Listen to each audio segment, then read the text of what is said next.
కేటీఆర్ గద్వాల సభలో మాట్లాడుతున్న తీరు చూస్తే కనీసం వాళ్ళకు సిగ్గనిపించలేని పరిస్థితి.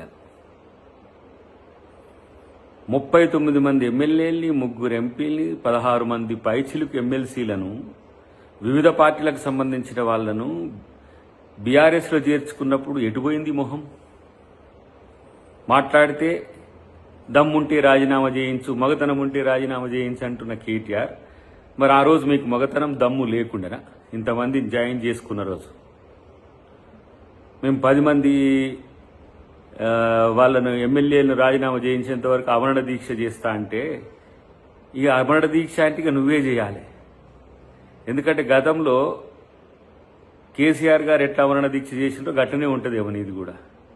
కానీ హైకోర్టుకు పోయినావు, సుప్రీంకోర్టుకు పోయినావు, సుప్రీంకోర్టు ఒక రూలింగ్ ఇచ్చింది, అది స్పీకర్ దాని మీద చర్చ చేస్తున్నాడు. అయినా కూడా ఈ రెచ్చగొట్టే ధోరణి ఎందుకు అని అంటే, ఇవాళ మీ అస్తిత్వం పోతుంది కాబట్టి. తెలంగాణలో కనుమరుగవుతున్న బీఆర్ఎస్ పార్టీకి నేను నాయకుడిని అనుకుంటే అది నీ భ్రమ. కానీ ఇలా తెలంగాణలో మీ పార్టీ పరిస్థితి ఎంత ఘోరంగా ఉందో కనీసం తెలుసుకోరు. మాట్లాడితే ఈరోజు మీ మాటలన్నీ కూడా తెలంగాణ ప్రజలను రెచ్చగొట్టే విధంగా ఉన్నది తప్పితే, ప్రతిపక్షంగా మీ నాయన ఫెయిల్యూర్ అయినరు, ఇలా బీఆర్ఎస్ పార్టీ నాయకుడిగా నువ్వు ఫెయిల్యూర్ అవుతున్నావు. ఇంకొక వైపు హరీష్ రావు పార్టీ నుంచి వెళ్ళగొట్టిన తర్వాత కవిత చేసిన ప్రశ్నల మీకు దగ్గర సమాధానమే లేదు. కానీ తొడగొట్టి మగతనం గురించి మాట్లాడితే, ఇలా మగాడు కాబట్టి రేవంత్ రెడ్డి గారు ఇలా మిమ్మల్ని ఓడగొట్టి ఫామ్ హౌస్లో ఒకరిని, బజార్లలో ఒకరిని, ఇలా పార్టీలే లేకుండా మీకు మీరే దిక్కులేని వాళ్ళైన పరిస్థితి మీకు ఆలోచించుకుంటే మంచిది.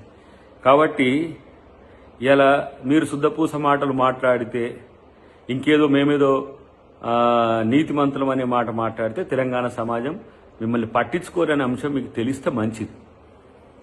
అన్నిటికంటే ముఖ్యంగా తెలంగాణ సమాజాన్ని, తెలంగాణను వంచిన మిమ్మల్ని ప్రజలు ఎప్పుడూ సహించరనే విషయం గుర్తుంచుకుంటే మరీ మంచిదని చెప్పి తెలియజేస్తుంది.